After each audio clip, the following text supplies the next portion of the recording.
Excellence, vous êtes né au début du siècle à Bandiagara au Mali. Vous avez été l'élève du célèbre maître religieux Thierno Bokar de Bandiagara du pays des Dogons. Vous avez été ministre plénipotentiaire, chevalier de la Légion d'honneur. En 1932, chef du poste de Tougan, à une époque où on confiait peu de responsabilités aux Africains. Ensuite, à partir de 1943, attaché au service d'ethnologie de l'Institut français d'Afrique noire en Guinée, au Soudan, au Sénégal. Depuis 1960, directeur de l'Institut des sciences humaines du Mali, et depuis 1962, ambassadeur du Mali et membre du conseil exécutif de l'UNESCO. Les différentes facettes de votre personnalité sont difficiles à cerner. Vous êtes en même temps administrateur, essayiste, ethnologue, poète dans votre langue qui est la langue peul. Lors d'une séance célèbre du conseil exécutif de l'UNESCO, vous nous avez dit « En Afrique, quand un vieux meurt, c'est une bibliothèque qui flambe. » Ce fut pour nous tous une révélation. Cette phrase est répétée partout, on la lit, on la cite. Et cette notion de la tradition orale qui était exprimée d'une façon aussi saisissante par cette formule pourrait ce soir, si vous voulez bien, être le point de départ de notre conversation. La tradition orale, pour nous, c'est l'enseignement, à tous les degrés. Degré primaire, degré secondaire, degré supérieur. Donc c'est l'enseignement à tous les degrés. Ça englobe aussi bien la morale, la philosophie, les mathématiques, la géométrie, et tout ce qui s'appelle connaissances humaines, tant au point de vue culturel qu'au point de vue cultuel. Et alors donc, la tradition orale, c'est l'enseignement. Et or, cet enseignement est donné par des vieillards. Et c'est ce qui constitue l'initiation. Qu'est-ce que l'initiation? C'est le fait de suivre les leçons d'un maître. Mais ça englobe toute la vie, toute la nature, parce que pour nous, on dit il y a le vivant, il y a les êtres immobiles et non vivants, il y a le vivant immobile et il y a le vivant mobile. Ici, le mot vieillard, ce n'est pas celui qui a un grand âge, c'est celui qui connaît. Alors donc, vous avez des vieillards de 20 ans et vous avez des enfants de 72 ans. Alors donc, c'est une question de savoir. Le mot ce n'est pas la question, mais c'est le savoir. Le vieillard est un homme qui connaît. Il ne faut pas seulement croire que ça veut dire absolument le vieillard en âge. Mais comme ce sont les vieillards en âge qui, généralement, ont le plus vécu, ont le mieux vu, et alors ils sont considérés comme les grands initiateurs. Ces leçons de morale sont-elles données sous quelle forme? C'est l'enseignement. Ces leçons de morale sont données sous forme de contes, voilà, sous forme des anecdotes, sous forme de maximes. Et voyez-vous, quand j'ai entendu des prêtres prêcher ou lire quelques passages de l'Évangile, ou bien quand j'ai vu quelques passages de paraboles de la Bible, et j'ai vu que l'Africain est encore plus parabolique. Il parle beaucoup plus en parabole que ce qui est vu dans l'ancienne tradition. Et c'est ainsi que, par exemple, le vieux veut donner un enseignement. D'abord, on prend l'homme. On dit d'abord que c'est que l'homme. On dit c'est l'être qui est tout et rien. Il est tout parce qu'il a une parcelle de la puissance créatrice. Et il n'est rien parce qu'une fièvre l'empêche de fois de se lever. Alors donc, il est tout et rien. Et alors, on dit, quelle est la vie de l'homme? Alors, la vie de l'homme est subdivisée en 9 degrés, mais chaque degré, et puis ces 9 degrés sont encore subdivisés en 3 étages, et chaque étage a 3 degrés. Et chaque degré correspond à 7 ans. Ainsi, de la naissance jusqu'à la 7e année, on est au premier degré du degré inférieur, c'est-à-dire l'enfant est à l'école de sa mère. Il n'obéit qu'à sa mère, il ne croit qu'à sa mère. Tout ce qu'on lui dit, il vient demander à sa mère, est-ce que papa m'a dit ça, est-ce que c'est vrai? Ou bien je vis ça, est-ce que c'est vrai?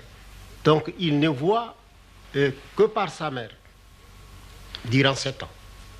Le deuxième septénaire, il passe à l'école de l'extérieur. Que ce soit une initiation, que ce soit chez un maître ou ses camarades, c'est toujours l'école. Parce que pour nous, tout est école. Aller s'amuser, c'est aller à l'école. Aller puiser de l'eau, c'est aller à l'école. Tout est école, tout est enseignement. Pour nous, rien n'est simplement récréatif. Et alors, donc, l'enfant au dehors apprend. Mais il revient toujours pour demander à sa mère si ce qu'il a vu est vrai. Si ce qu'il a entendu est vrai. Et c'est là jusqu'à 14 ans. À partir de 14 ans, c'est-à-dire le deuxième septénaire passé, l'enfant commence à être une personnalité, c'est séparant de sa mère, parce qu'il va vers sa 21e année, il commence à dire à sa mère, non, tu n'as pas compris, c'est pas comme ça. Il commence à raisonner. Et alors à 21 ans, il a fini le petit cycle. Alors, il est censé avoir fait un premier tour dans toutes les initiations. On lui a parlé des êtres vivants, immobiles. On lui a parlé des êtres vivants, mobiles. Ensemble, pour parler comme un terme, on lui a parlé du règne animal, on lui a parlé du règne végétal, on lui a parlé du règne minéral. Alors maintenant, il approfondit ça encore durant 21 ans, qui constitue trois âges encore. Le deuxième 21 ans viennent renforcer les premiers 21 ans. Et alors ce n'est qu'à 42 ans qu'il a droit à la parole. Alors là on dit qu'il est un homme fait. Et quand il commence à parler, on dit il va entrer dans la classe des vieux. Alors on lui dit mais quel est ton âge? Si par exemple vous dites 35 ans, on dit attendez les 42 ans. Et maintenant lorsqu'il a atteint 42 ans, il a droit à la parole. C'est-à-dire il a encore 21 ans à enseigner obligatoirement. On doit exiger de lui, il faut qu'il rende. C'est qu'en 21 ans, il a pris dans sa jeunesse, il a mûri dans son âge d'homme, il faut qu'il le rende dans son âge de vieillesse, c'est-à-dire jusqu'à 63 ans. Alors à partir de 63 ans, chez le Peul, on dit il est hors du parc. C'est comme une espèce de retraité. On ne peut plus exiger de lui, mais il peut donner lui parce qu'il peut bénéficier de la vie. Mais il est considéré comme terminé à 63 ans. Et lorsqu'il a 21 ans, il y a la circoncision qui se présente. Et alors, la circoncision consiste à quitter le domaine de l'enfance, le domaine inférieur, pour entrer dans le domaine médian. Et alors, la circoncision comporte des cérémonies. Il y a la nuit de la veillée, de la circoncision. Et alors, cette nuit est une nuit où on organise des danses. Alors, tous les parents viennent de partout. On envoie des apports. Tous les griots viennent. Et on passe toute la nuit à chanter. Et alors, la tante est généralement celle qui mène ou l'oncle. Ce sont ceux-là qui sont intéressés dans cette chose, parce que c'est dans la circoncision, parce que ce sont eux qui sont les vrais responsables de l'enfant. Et alors, dans cette chose, on fait la généalogie, on chante. Et alors, par exemple, on dit « Hulali, hulali, miye, nima. Hulali, django, miye, nima. Dogali, dogali, miye, nima.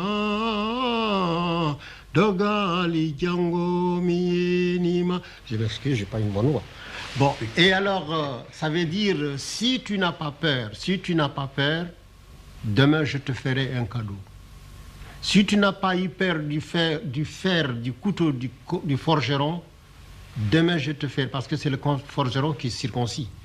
Si tu n'as pas peur du couteau du forgeron, demain je te ferai un cadeau et tu ressembleras à ton grand-père qui n'a pas eu peur de la lance de tel jour. Alors là, on cite les guerres. Alors c'est toute l'épopée qui se mêle. Et alors, le lendemain matin, de très bonne heure, les enfants vont sous l'arbre de la circoncision. Ils campent là. Et alors, on les met par ordre de caste. Il y a les nobles d'abord, il y a les castés, et puis il y a les captifs. Parce qu'il y a 3 clans. Les nobles, les hommes de caste et les captifs. Et alors, parmi les nobles, on regarde le plus noble, celui qui doit être le premier circoncis. Alors, on l'appelle le général du groupe. Alors, on regarde celui qui est de la caste la moins élevée, la plus en arrière. Il devient la fermeture de la circoncision. Et cette situation est très pénible. Parce que quand les circoncis ont fini de manger, ils viennent tous essuyer. C'est la chevelure du dernier circoncis qui leur sert de serviette. C'est là où ils viennent essuyer leurs mains. Et lui, il est le souffre-douleur de tout le monde. Bon, et alors il est chargé de toutes les corvées pénibles. Mais cela lui donne le droit d'être le mieux initié. C'est pour se rattraper. Et alors ainsi, dans la vie, il devient peut-être le plus initié de tous. Et alors, parmi les chants des jeunes gens, il y a des chants qui on peut dire des chants qui tiennent liés de gymnastique. Par exemple, la danse de Direre. C'est une danse des captifs peuls, mais que de nobles peuvent danser. Mais alors, c'est vraiment de la gymnastique. Et alors, chez Sam, par exemple, c'est très rythmé. Par exemple, on dit Samba jo aulan ledina, Sahulata ripula ungara, Samba jo aulan ledina, Hulata ko ulan ledina. Alors lui, il se met à ce temps-là à marteler. Parce que dans la musique africaine initiatique, c'est le danseur qui guide la musique. C'est lui qui règle la musique. Selon qu'il est actif ou qu'il est fatigué, qu'il est passif, et la musique le suit. C'est pourquoi la musique africaine cesse sans transition. Ça dépend de la résistance du danseur. S'il est fatigué, au moment où s'il est fatigué brusquement, la musique s'arrête en tant qu'avec lui. Ça ne fait pas une suite comme ça. Et alors, ce poème, ça veut dire Samba jo aulan ledina, Sahulata ripula ungara, Yimno begaran de fumbi, Samba jo takula lediko, Mi haurali emabe halapai, Samba jo kula ledika, Ulukori pori anawara. Alors tout le monde répond Samba jo aulan ledina, Ulata kori pula ungara. Elle dit le premier fils de son père, as-tu peur de la terre? Si tu n'as pas peur de la terre, saute et danse, donne 2 coups de pied à la terre et que je vois tes talons soulever la poussière. Elle dit, une telle m'a dit que tu as peur. Alors on nomme une jeune fille pour laquelle le type peut avoir du béguin. Elle lui dit, une telle m'a dit que tu as peur. Alors lui il répond, je n'ai pas peur pourvu que le battement de vos mains soit en cadence. Alors, tenez la cadence, me voilà venir. Alors là, il commence.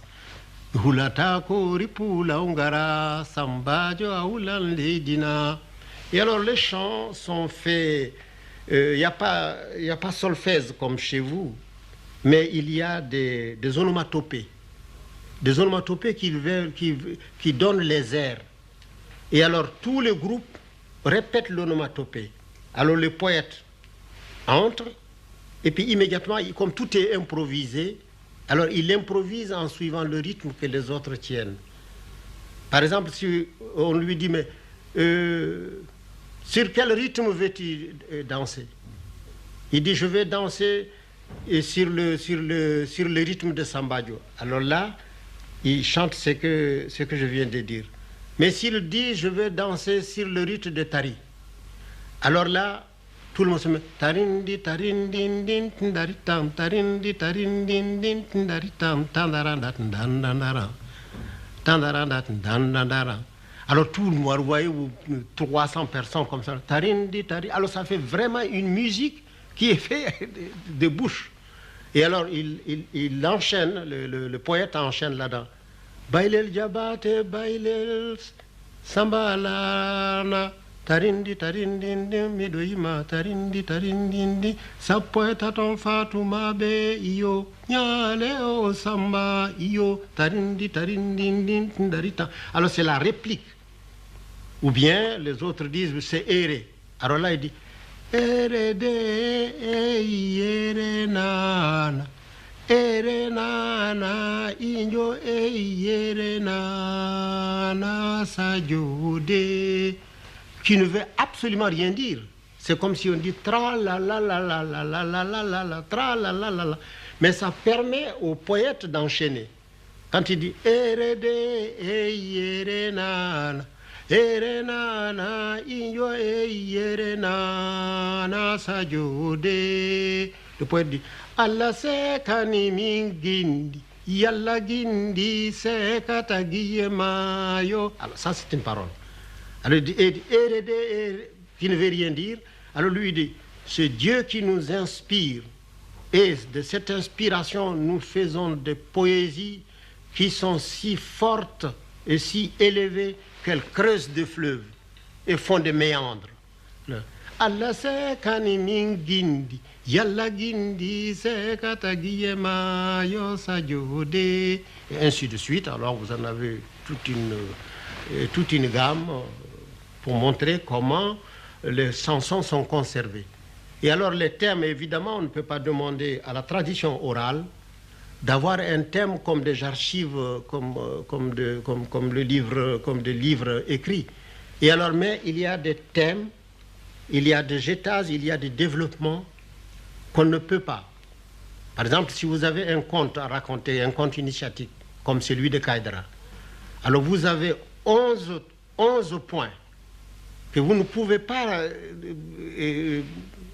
négliger. Ça, il faut les respecter. Mais le développement, le paysage que vous mettez, ça dépend des gens auxquels vous parlez. Si, par exemple, vous êtes dans un pays de pasteurs, eh bien, vous parlez de pâturage, ça vous permet de parler des arbres et de montrer comment les trois voyageurs ont traversé des prairies. Et alors, vous en profitez pour montrer quelles sont les bonnes herbes et les mauvaises herbes, quelles sont celles qui sont d'utilité alimentaire ou d'utilité médicinale, d'utilité médicale. C'est une forme d'enseignement. Mais toujours par conte, par chant, par parole, rien en Afrique n'est vraiment une distraction simple. Je peux dire ainsi, le profane n'existe pas en Afrique. Dans la vieille Afrique, il n'y a pas de profane. Tout est religieux, tout a un but, tout a un motif. Il n'y a pas une récréation simple. Quand un homme d'un certain âge vient trouver l'initiateur et qu'il n'est pas de la race, c'est-à-dire il n'est pas de la tribu, ou bien c'est un pasteur qui veut être initié à la chasse. Alors il vient trouver le maître chasseur. Il lui dit, je viens te demander de m'ouvrir les yeux à la chasse. Alors le néophyte, le maître, lui dit, si tu veux que je t'enseigne, il faut cesser d'être toi pour être moi. Oublie-toi pour être moi. Sinon, si tu restes à être toi, nous serons, tout en étant face à face, nous serons aussi éloignés que le ciel et la terre. Ça veut dire qu'il ne faudrait pas que tu ramènes ce que je vais te dire en le comparant à ce que tu sais. Là, il faut oublier absolument, il faut te vider de tout ce que tu sais pour apprendre. Et alors là, c'est là où on vous dit, il faut savoir qu'on ne sait pas, savoir anda à anda. Parce que alors l'expression Peul, c'est ça andi à anda à andang. Si tu sais que tu ne sais pas, tu sauras. Ça anda à anda à andata. Si tu ne sais pas que tu ne sais pas, tu ne sauras pas. Alors si tu arrives à ces initiatives, tu commences à lui poser des questions, et pourquoi pas ça, et pourquoi pas ça, lui il s'était. Alors il te laisse. Et alors c'est le cas qui est arrivé à des ethnologues, mais je ne dirais pas tous les ethnologues, parce qu'il n'y a pas de règle sans exception. Je vais citer un cas spécial. Un jeune ethnologue avait reçu la mission d'aller étudier le poulet sacrificiel de la circoncision. Parce que son professeur lui a dit si, dans le rite de la circoncision, ce poulet, l'histoire de ce poulet n'a jamais été éclaircie, il faudrait qu'il aille. Bon. Alors, qu'est-ce qu'on donne à ce jeune homme? On lui donne une bourse pour 6 mois. Donc, il a de l'argent pour 6 mois et le temps aussi pour 6 mois. Donc, il est limité et dans le temps et dans les finances. Il arrive en Afrique. Je parle de la première Afrique, ce n'est pas l'Afrique d'après 1936, c'est pas l'Afrique d'après... Parce qu'à partir de 1936, c'est tout autre. Mais la grande rupture a commencé en 1914. Alors, je parle de l'ancienne Afrique. Il arrive, il va trouver le commandant de cercle, avec tous ses papiers. Et tout de suite, le commandant de cercle appelle l'interprète. Il lui dit, voilà, un jeune lettré de chez moi qui est venu, il veut demander des renseignements sur le poulet sacrificiel de la circoncision. Alors je tiens à ce qu'on vous lui donniez tous les renseignements nécessaires. Alors l'interprète dit, bien mon commandant, parce que les administrateurs, on les appelait mon commandant. Bien mon commandant. Alors il sort, et lui aussi, l'interprète réunit les représentants des cantons. Et voilà, le commandant vient de me dire dans son bureau que ce monsieur que vous voyez, son frère, est venu pour demander des renseignements sur le poulet sacrificiel. Et alors le commandant tient à ce que vous lui disiez tout sur le poulet sacrificiel. Et le commandant tient absolument à ce qu'il soit bien traité.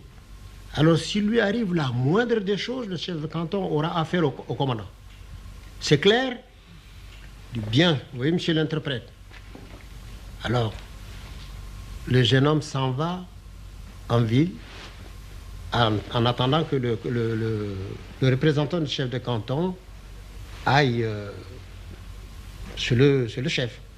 Le représentant du chef de canton va chez le chef, lui dit, voilà, je viens de la part de l'interprète qui a reçu de la bouche du commandant que nous allons recevoir un Européen qui va s'occuper des questions sacrificielles. Bon, du poulet. Et alors il faut qu'on lui dise tout. Alors ces mots fait sursauter le chef de canton. Lui dire tout? Il dit oui, mais il faut lui dire tout. Le commandant veut qu'on lui dise tout. Il dit mais est-ce qu'on peut lui dire tout? Ah, il dit ça. Je dis bon. Le chef de canton réunit les notables. Il dit voilà, nous avons un problème. Le commandant nous envoie un de ses frères pour nous interroger sur le poulet sacrificiel. Et alors, il faudrait que nous lui disions tout. Alors, le maître du couteau, c'est-à-dire celui qui est chargé, qui est le maître de l'ordre ou de l'initiation de choses, dit, mais comment voulez-vous qu'on lui dise tout? Est-ce qu'il est disposé à se faire circoncire? Alors on dit, on ne sait pas. On dit, s'il n'est pas disposé à se faire circoncire, on ne peut pas lui dire tout, puisque c'est une initiation. On lui dit, écoutez, quand la force vous coupe la main, il ne faut pas avoir honte de l'exhiber. Donc, trouvez une manière. Je dis d'accord, on va trouver la manière. Alors, le jeune ethnologue arrive, on réunit des gens astucieux qu'on habille en vénérables, alors que ce sont peut-être les plus voyous de la ville. Alors ils arrivent là, très sérieux, ils arrivent là, il y a Ali, Bilali, Mamadou, Samba, sont là. On dit voilà les informateurs. Alors le jeune européen, sa table, ses crayons, il sort tout, il commence. Voilà. Je viens vous demander des renseignements sur le poulet sacrificiel au moment de la circoncision. Je demande, est-ce que ce poulet est immolé avant, pendant ou après l'opération? Ça, je voudrais avoir ce point d'abord. Puis alors après, je passerai aux autres questions. L'interprète dit, voilà, le blanc a dit qu'il voudrait avoir des renseignements sur le poulet sacrificiel. Alors, est-ce qu'on l'immole avant, pendant ou après? Alors, il s'adresse à Ali, par exemple, qui est le doyen. Alors, Ali s'adresse à Mamadou. Mamadou, l'interprète a dit que le blanc a dit qu'il est venu pour s'informer sur le poulet sacrificiel. On le tue avant, pendant ou après l'opération? Il dit, ah, bon. Et Bilali, Mamadou a dit que Ali a dit, que l'interprète a dit, Samba a dit, et le blanc a dit que le poulet sacrificiel, comment? Est-ce qu'il c'est pendant, avant ou après? Ah, oui. Et Daouda, Ali a dit, Samba a dit, Mamadou. Alors évidemment, le jeune européen qui n'a que 6 mois, et puis limité dans le temps et dans les finances, vous voyez là sa position. Pour une question comme ça, déjà, elle fait le tour de tout le monde. Alors, immédiatement, le jeune homme commence à s'impatienter. Parce que, alors il est contrarié. Et or, nous avons constaté que quand l'Européen est content ou mécontent, il devient rouge. Alors, le sang lui monte. Alors, les autres disent, hey, attention, il est en train de devenir une braise. Et or, vous savez que nous sommes dans la brousse. S'il devient une braise, il va incendier tout. Alors, trouvez-lui ce qu'il demande, ça ne vous coûte rien. Alors, l'autre demande, mais ce n'est pas difficile la question que j'ai posée. C'est avant, pendant ou après, c'est oui ou non. On lui dit, ah oui. Le poulet, oui. Ah bon, vous voulez le poulet? Oui. Oh, il y a des fois où c'est avant. Aussi, pendant aussi. Et souvent, c'est après. Le type dit, mais... Alors donc, c'est facultatif. Ah oui, c'est facultatif, très facultatif. Il dit, mais donnez-moi un cas précis. Ah oui, un cas précis. Par exemple, il dit, est-ce qu'il y a un moment où on le tue? Oui, il y a un moment. Mais quel est ce moment-là? C'est le moment le plus propice. Alors, mais non, par exemple, est-ce que c'est le matin au lever du soleil? Ils ont trouvé ce que le type cherche. Parce qu'il l'épie pour savoir la question sur laquelle il revient le plus. Ils savent que c'est ça qui l'intéresse. Ah oui, c'est le matin, avant l'opération. Parce que là, il faudrait bien qu'il y ait analogie, parce que le soleil s'élève et rougit la nature. Alors, comme on va faire une opération, il faut que le sang du jeune homme coule. Alors, le sang du poulet, le sang du jeune homme, le sang que le soleil verse sur la nature, alors ça fait du rouge, c'est pourquoi il y a du sang. Alors, le jeune homme est content déjà, il a trouvé des choses, alors il écrit. Alors, il dit, et le poulet, comment est-il? Ah ben... Il est comme tous les poulets, du Samoro, de partout. Mais et sa tête commence à dire, ah, alors il voit tout ce que tu veux, une description. Il dit, oui, c'est un poulet qui doit avoir une crête. Mais pas une crête qui est droite comme ça, mais une crête qui est plate. Et puis s'il y a de petits points sur la crête, c'est encore mieux. Et parce que alors là, la crête dressée comme ça insulte le ciel. Alors on ne veut pas de ça. Alors il faut que la crête soit comme ça, et puis comme ça c'est bien. Le type écrit. Et alors on lui raconte, on invente des choses comme ça qu'on lui donne. Il remplit ses cahiers et puis il les répare. Bon, alors ce jeune homme vient et soutient sa thèse. Alors il cherche maintenant des justifications partout. Alors ça, il faut éviter ça. C'est ce qu'on appelle les formules pour mettre dans la paille. Ce que je viens de dire actuellement, il ne faudrait pas qu'on le généralise. Ça veut dire que tous les ethnologues n'ont pas été mis dans la paille. Et il y en a qui ont été une première fois, qui sont venus une première fois, on les a mis dans la paille, mais quand ils sont revenus plusieurs fois, les informateurs viennent leur dire, par exemple, ainsi je cite le cas de Griaule. Eh bien, pendant plusieurs années, on lui a dit tout ce qu'on a voulu. Mais ce n'est que lorsqu'il leur a donné le barrage, qui se sont réunis, ils ont dit, vous voyez cet homme, l'homme qui vous donne l'eau, vous donne la vie. Alors donc, Griaule c'est pas le curieux qui vient. Alors donc, il faut vraiment qu'il soit un de nôtres. Alors, ils lui ont dit, maintenant, on va vous dire toute la vérité. Alors, c'est ce qui est très, très, très, très étonnant, parce qu'on peut se demander, mais et alors, qu'est-ce que vous me disiez depuis des années? Je dis, mais si vous ne connaissez pas le mensonge, comment vous allez le différencier de la vérité? Alors, donc, il faudrait apprendre le mensonge d'abord, pour pouvoir affirmer et reconnaître la vérité. D'après ce que vous venez de nous dire, un des aspects les plus fascinants, c'est le contact avec la nature, les êtres immobiles et les êtres mobiles, les animaux par exemple.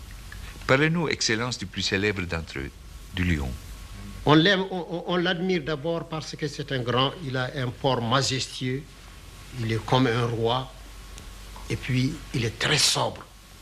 Le lion peut rester 10 jours sans manger. Et il ne tue pas pour le plaisir de tuer. Il tue pour manger. Alors le lion, donc, c'est l'animal extraordinaire. Et s'il est le premier à voir le chasseur ou le berger, ou même un simple voyageur, si le lion est le premier à voir la personne, et qu'il est sûr que la personne ne l'a pas vu, la personne ne le verra plus. Parce qu'il peut comment on dit en français, se tapir, se mettre à plat ventre là derrière une motte de terre, et on peut passer à côté sans s'en apercevoir. Mais maintenant, si on le voit et qu'il sait qu'on l'a vu, là, il se redresse de toute sa taille pour voir à qui il a affaire. Si le type est armé, lui aussi il s'arme, comme on dit les chasseurs. Parce que quand il est au repos, son ventre c'est une espèce d'outre et ça traîne presque à terre. Et alors lorsqu'il prend une position de bataille, il remonte tout son ventre pour en faire une poitrine. Alors là, son ventre se creuse comme celui du lévrier. Et alors il se met sur son arrière-train, puis alors il regarde. Alors s'il voit que le type veut l'attaquer, alors il se remet sur ses 4 pattes, il passe la queue à travers ses pieds, il la sort du côté de sa bouche. Alors ça, c'est la position la plus terrible qu'on puisse voir du lion. Et surtout lorsqu'il vient de faire son déjeuner, avant de faire sa toilette, quand on le voit la tête remplie du sang, alors cette queue qui sort, alors on dit que le lion a fait pousser sa queue dans sa bouche. Alors ça veut dire qu'il y a bagarre inévitable. Bon, mais s'il voit que l'individu à qui il a affaire ne veut pas de la guerre, alors il redresse sa queue, il redescend son ventre, et puis il passe dans la brousse, tout tranquillement. Et si le lion est en train de pourchasser un gibier, et qu'il voit un chasseur en train de pourchasser le même gibier, généralement le lion se retient. Mais il ne faut pas que le chasseur rate le gibier. Parce que si le chasseur rate le gibier, il l'attaque. Il attaque le chasseur. Et maintenant, si le chasseur tue le gibier, s'il connaît l'habitude du lion, il coupera et laissera une partie pour le lion. Il s'en ira. Dès qu'il est parti, le lion viendra prendre. Parce que lui-même, si il poursuit un gibier et qu'un chasseur, poursuivant le même gibier, le voit faire et se retient, généralement quand le lion, lui, rate pas. C'est très difficile qu'il rate. Bon, parce qu'il peut faire de bonds de 8 mètres. Bon, alors, il bondit sur la bête, il l'abat, il lui tranche la gorge, et il boit le sang, il laisse tout le reste. Il s'en va. Jusqu'à ce que l'autre arrive et prenne ce qu'il a à prendre, alors il reviendra. On a constaté cet état jusqu'au moment où on s'est mis à lui faire de grandes chasses. Autrement, voilà comment le lion était. Et par exemple, il est tellement noble que s'il vole, il devient peu brave. C'est-à-dire qu'il vient la nuit comme ça, il vole un cabri ou bien un veau. Alors il sort. Dès que le berger sort, mais il faut qu'il sorte avec un bâton et non pas avec l'arme. Alors, quand le lion est en train de manger ou bien en train de traîner la bête, sa prise, le berger pousse le cri de Wan, Wan, Wan. Alors le lion lâche. Et il va se mettre à 4 ou 5 mètres pour regarder. Alors si le berger sait qu'il n'est pas assez fort pour prendre la bête, il doit s'asseoir dessus, puis faire face au lion. Et puis n'est pas. Alors là, le lion se met à battre ce que nous appelons son tam-tam. Alors là, il se met à rugir, et puis en grattant de la terre, pour voir si le type est vraiment le maître de la bête. Alors si le type ne bouge pas et reste, alors le lion, lui, il rentre et il retourne. Mais si le type a peur et qu'il essaye de se sauver, alors le lion, les pères disent, le lion vous poursuit en disant, tu es voleur comme moi, pourquoi tu cours si Et la lionne est encore... Et alors la lionne, c'est autre chose. Quelqu'un qui connaît la coutume du lion, si vous voyez un couple, si vous voulez tuer, il faut tuer la femelle. Parce que parfois, le mâle peut se sauver. Mais la femelle ne se sauvera jamais quand vous tuez le mâle. Non seulement, s'il ne réussit pas à attaquer celui qui a tué son mâle, si elle ne réussit pas à attaquer et à le tuer, elle assiège le village le plus proche. Et tant qu'elle vivra, il faut qu'elle venge son mari. Maintenant, Excellence, on s'est arrêté à l'âge d'enfance, à l'âge mûr, on arrive à la vieillesse et à la fin, et à la mort. Oui, et alors, la vieillesse, en entrant dans la vieillesse, on fait sa mue, exactement comme le serpent. On change de peau, parce qu'il faut changer 3 fois de peau. On change de peau de l'enfance pour entrer dans la jeunesse, de la jeunesse dans l'âge mûr, de l'âge mûr dans la vieillesse. Et cet âge est appelé en même temps gain et perte. Ce que vous gagnez en expérience, vous le perdez en force physique. Et si vous tournez là, le vieillard tourne la pente, on dit qu'il va toujours vers la mort. Donc, c'est la diminution. C'est pourquoi on dit que les idées qui ne sont que dans la tête des vieillards est une idée morte.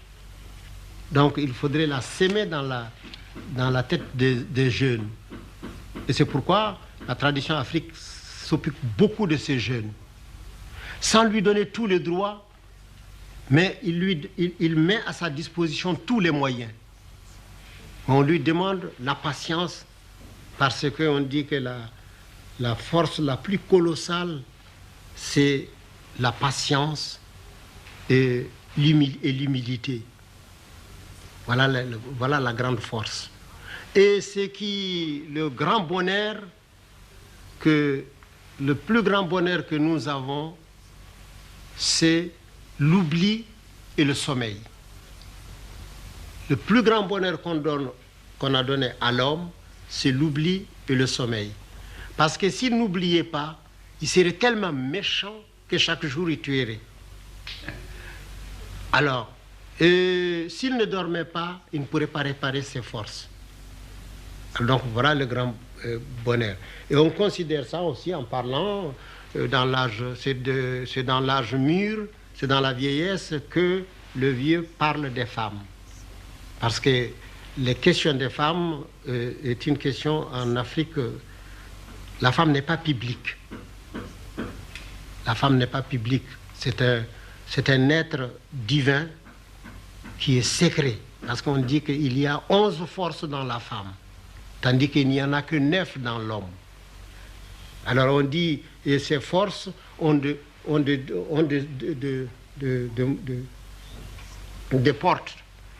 portes d'introduction. Il y en a 7 sur la tête. 1, 2, 3, 4, 5, 6, 7. Et c'est pourquoi on appelle c'est notre tête. Parce que c'est là la supériorité. Et quand vous coupez le cou, l'individu est mort.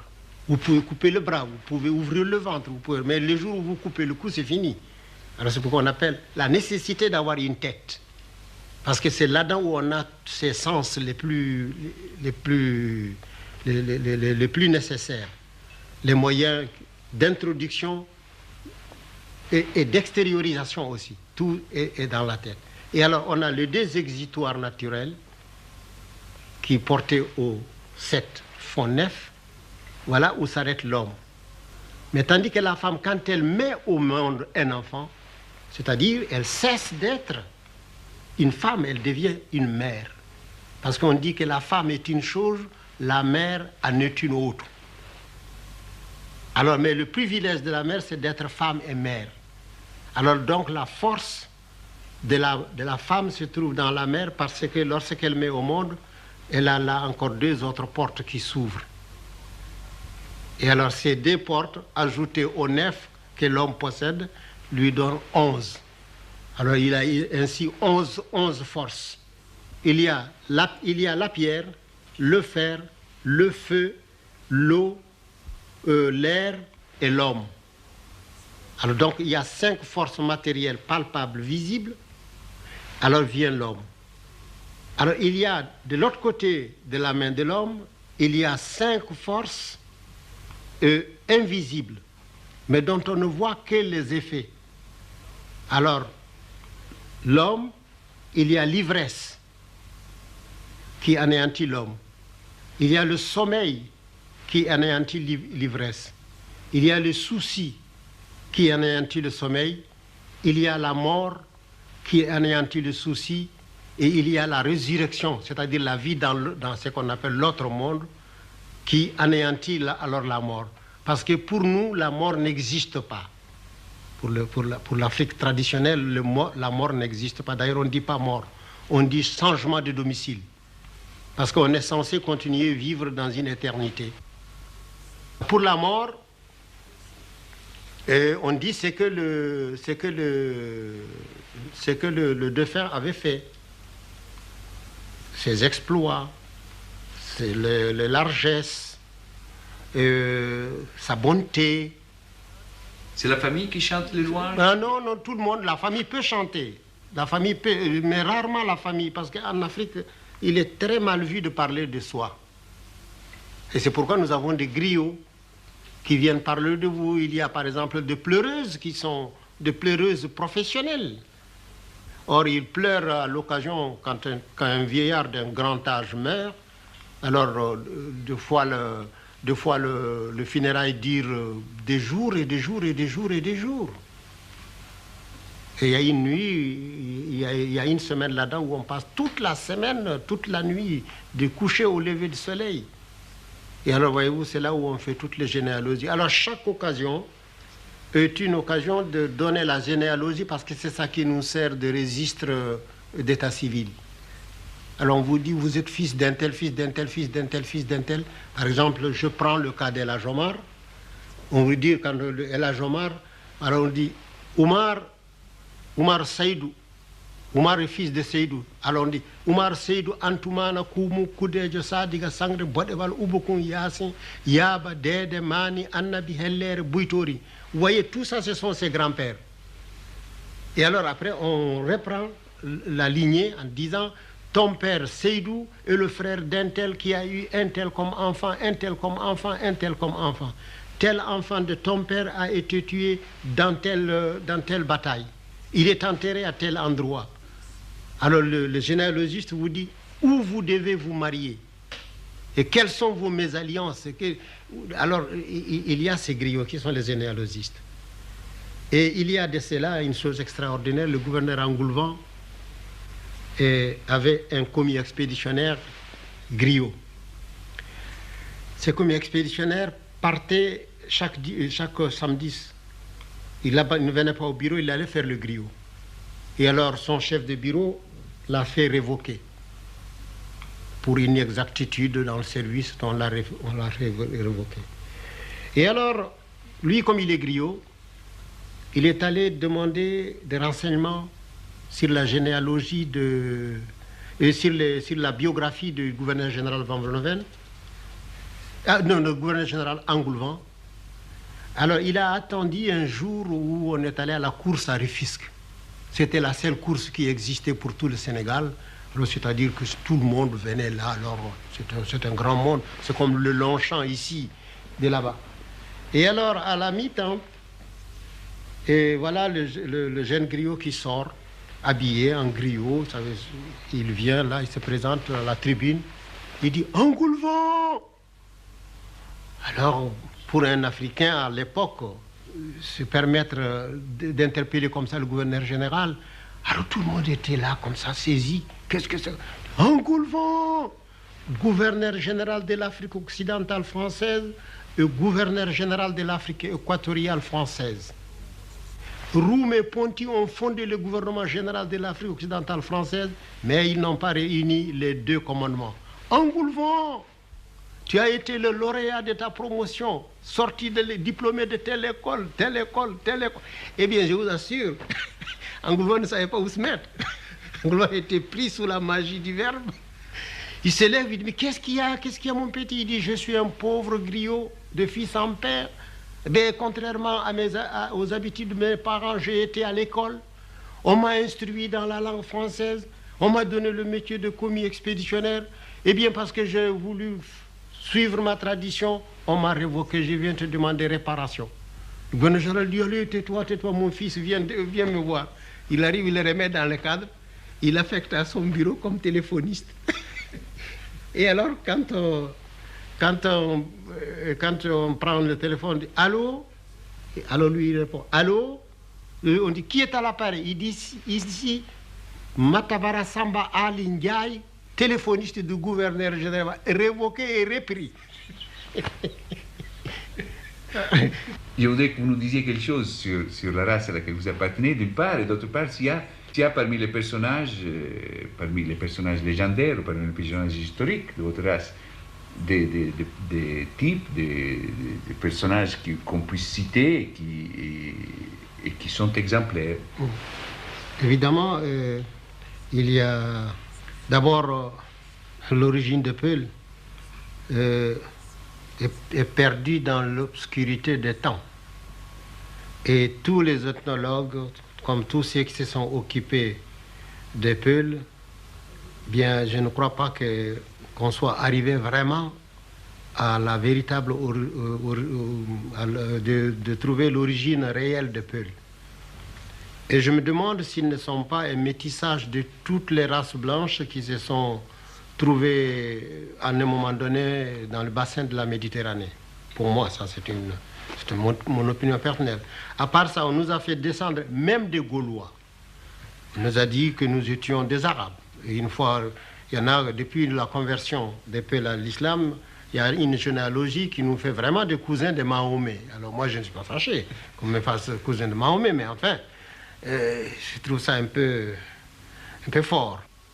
L'opinion veut que nous soyons très rusés, très malins, très caméléons, sans que ce soit de l'hypocrisie.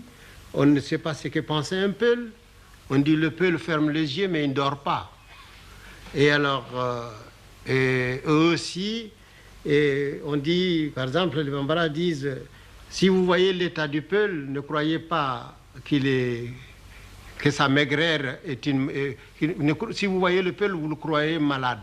Mais non, sa maigreur, c'est son état, ce n'est pas par maladie.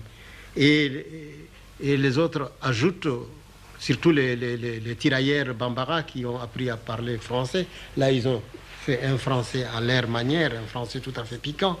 Ils disent, Peul, oh, toujours malade, jamais mourir.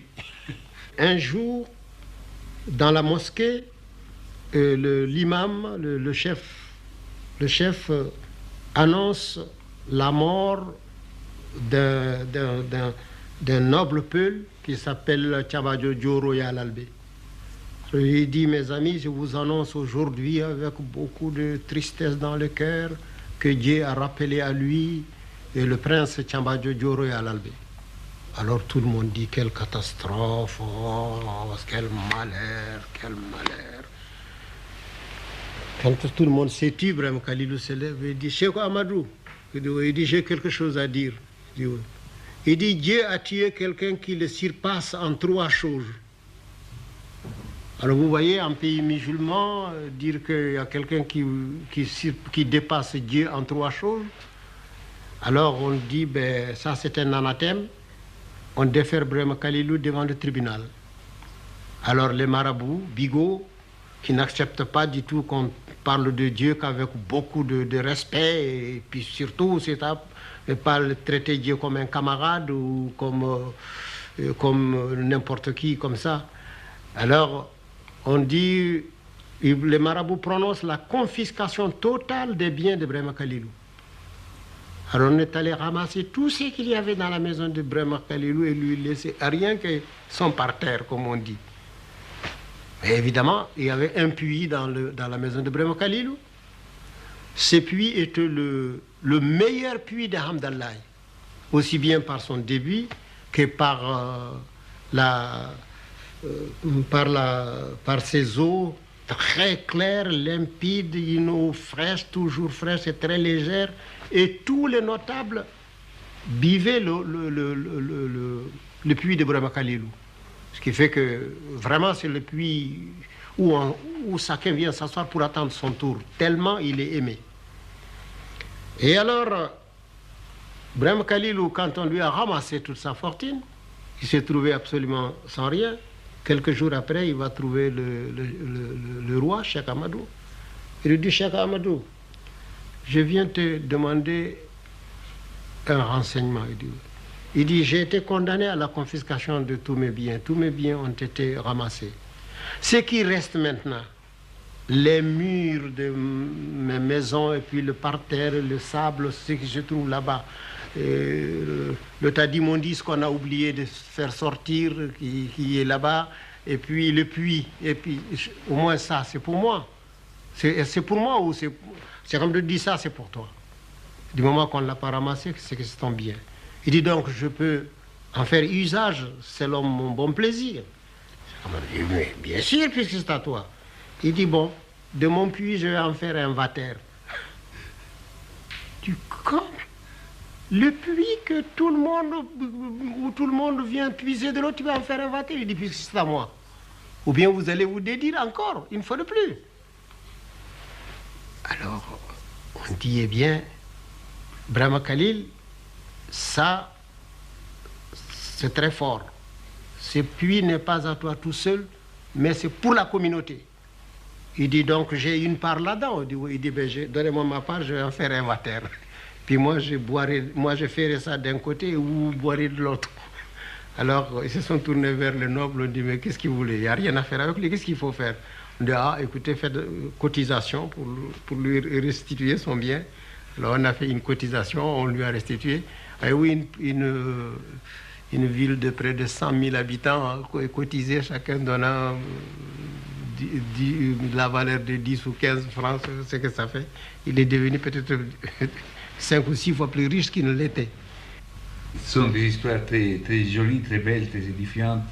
Y a-t-il le moyen de pouvoir imaginer la reconstruction d'une histoire de l'Afrique cette tradition historique, à travers la tradition orale. Y a-t-il la possibilité de retrouver, à travers une récolte, la tradition orale de cette histoire prestigieuse du continent?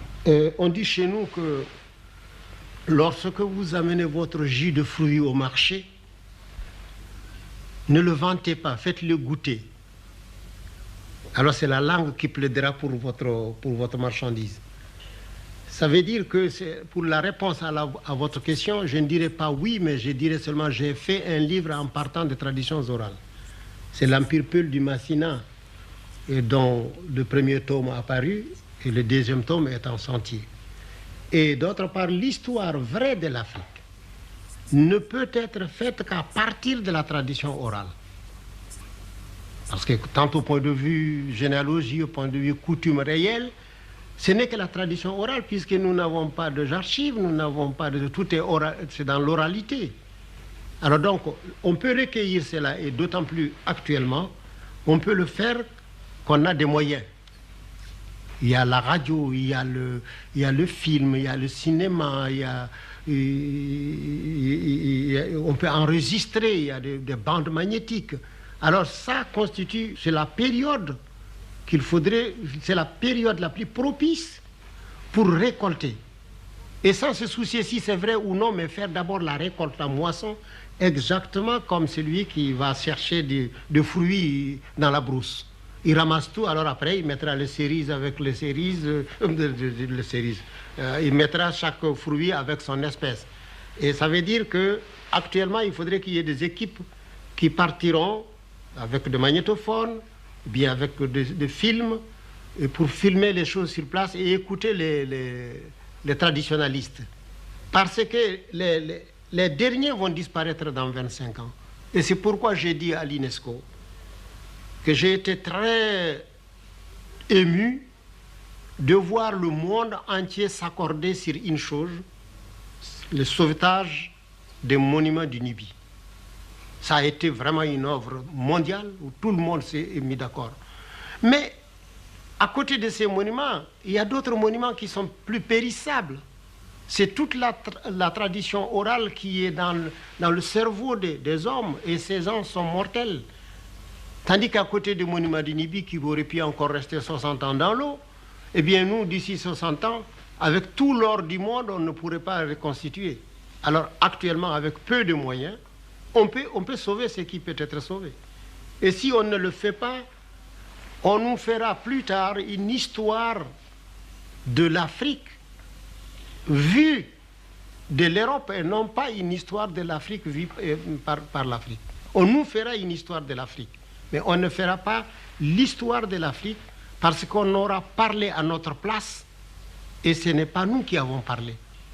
Et or, on dit que quand la chèvre est présente, il ne faut pas bêler à sa place. Excellence, vous nous avez dit que tout en Afrique est enseignement. Mais d'après le ton que vous avez utilisé pour nous parler ce soir, c'est une pédagogie qui ne semble pas toujours axée sur la gravité, comme en Occident. Toujours trop sérieux n'est pas très sérieux. Alors il faut rire parce que le rire est un remède. C'est savoir rire et faire rire. Riez, faites rire sainement, car toujours trop sérieux n'est pas très sérieux. Alors l'Afrique rit, l'Afrique a de la foi.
Yo